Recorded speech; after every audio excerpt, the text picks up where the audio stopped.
There's going to be a lot of narrative that basically says today that this is about Trump. It's a referendum on Trump. Well, no, it wasn't. It's Ken Harbaugh with the MeidasTouch Network. That was top Republican political strategist and Donald Trump's deputy chief of staff, James Blair, proving yet again that the Republican Party will never learn from what happened last week. They can't, because it's no longer really a political party governed by a shared set of ideals and policy goals.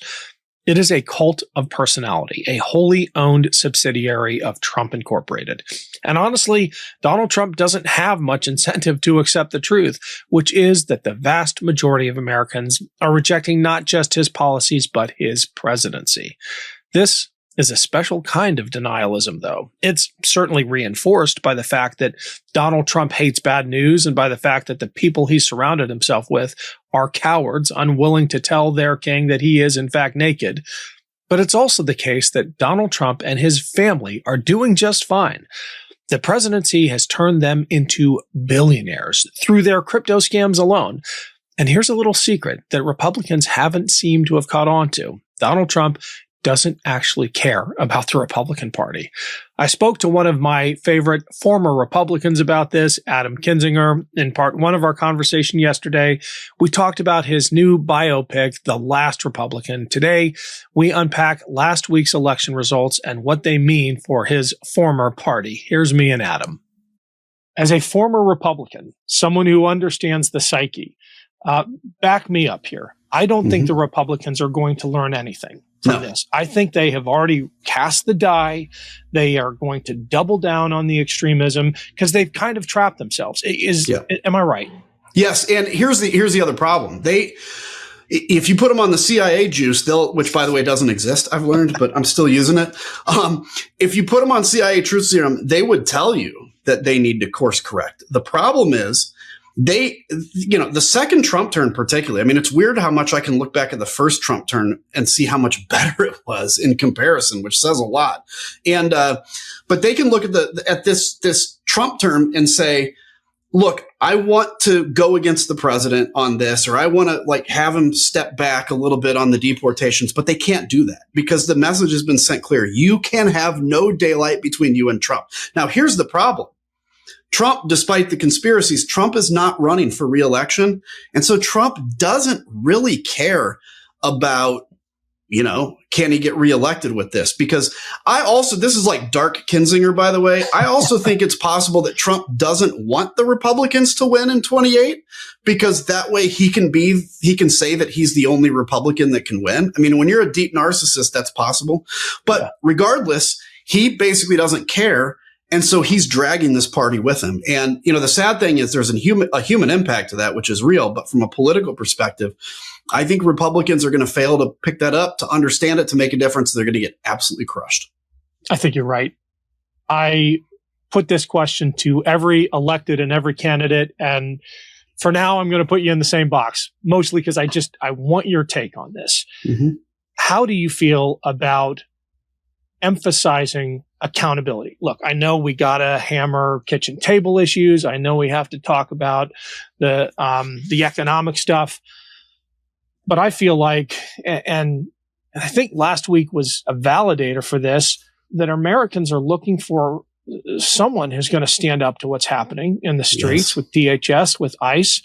And even more importantly to me, I think leaders need to send a signal to that entire organ of government, all the way down to the ICE agent on the ground, that you're not immune. You might feel immune because the message has been sent that this government is never leaving power, but it's not true.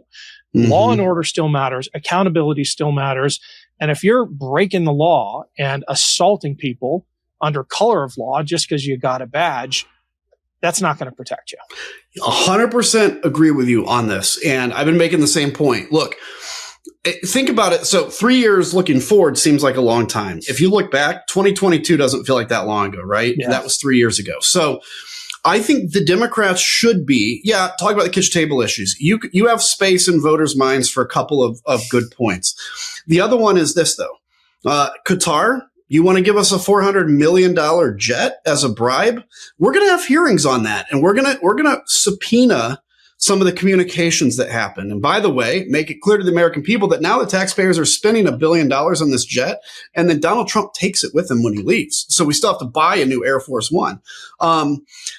Or, look, if you're an ICE agent and you're violating the rights of individuals, understand you will be held accountable. And we're not talking about in 3 years. We're talking about in a year, because we will have the Congress. We will have hearings. We will set that up and build the information that we need for then when the Democrats become president, not as retribution. And we have to be careful about this, not as retribution against Republicans, but as fidelity to the Constitution. We have to make it clear there are consequences, and that needs to be done. Look, if you violate the truth in spending, basically, if you're a leader of an agency and you are not spending the money as Congress appropriated, we're going to have hearings on that. All of that puts out both a warning to those people or those corrupt governments or those corrupt companies that are spending $50 billion on a ballroom. They have to answer, or $50 million on a ballroom. They have to answer to that. Why? What do you get out of it? What now contracts do you have from the federal government? But it also sends a message to the American people of what the Democrats will be about. And that is anti-corruption. The one way autocrats come down always is through corruption. Hey everyone, it's Ken. Quick break here to say thanks for watching, and a huge shout out to everyone who supported my most recent reporting trip to Ukraine. I hope you followed the updates on Substack. I reported from Chernobyl, from Kyiv and Odessa, and from frontline positions alongside some of the bravest people I have ever met.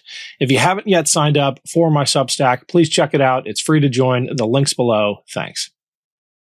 I wanted to end with the ballroom, and it's a seemingly superficial question about the gold ornaments and the Saddam Husseinization of the White House. But, there's a deeper issue here. It is deeply symbolic when the president, without any consultation, without any historical review, just demolishes part of the people's house. How do we react to that?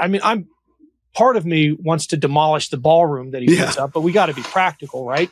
What's your prescription here? Yeah, look, I think we have to recognize, I don't think Americans are going to vote based on the ballroom, but the ballroom is very symbolic. What it's symbolic of is a president that doesn't care. Look, you put that with the effing Great Gatsby party they had at Mar-a-Lago in the middle of a government shutdown when they're shutting off food stamps. Yeah. So all of these are kind of memifications of how out of touch Donald Trump is and how he actually uses the middle class for his billions, right? Like, this is the weird thing about this is not even like Central America where autocrats leave office with $500 million and they did it secretly. He's very open about this. So I do think we need to be careful in talking about, if I get elected, I'm going to wreck the ballroom. No, just leave it, right? It's probably going to be pretty and it's probably going to host some cool things. But I think you need to make it clear that you wouldn't have done it. The point of the White House is this kind of a grand symbol, but also a very humble symbol. And Donald Trump is violating that. But I do think the people that are funding this need to understand that there's going to be some investigations into why. And maybe they did. Look, literally, maybe somebody wrote a $10 million check because they really wanted this built. Okay, great. But if all of a sudden you write a check and now you're getting sole source contracts from the federal government, you better believe there's going to be some questions. Yeah.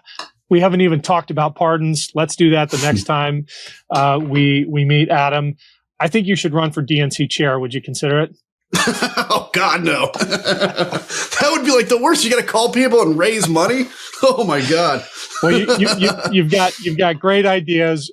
We need to keep hearing them, and everyone needs to go watch The Last Republican. It's not really a zombie movie, but it's as entertaining as the best ones. So, Adam, thanks for doing that.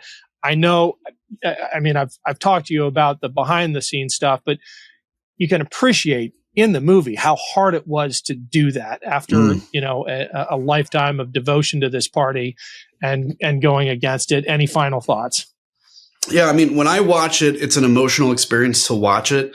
And I think you hit it on the head, which is like, look, this is a story about what it means to leave a tribe. We're very tribal creatures. I think people fear leaving a tribe more than they fear death.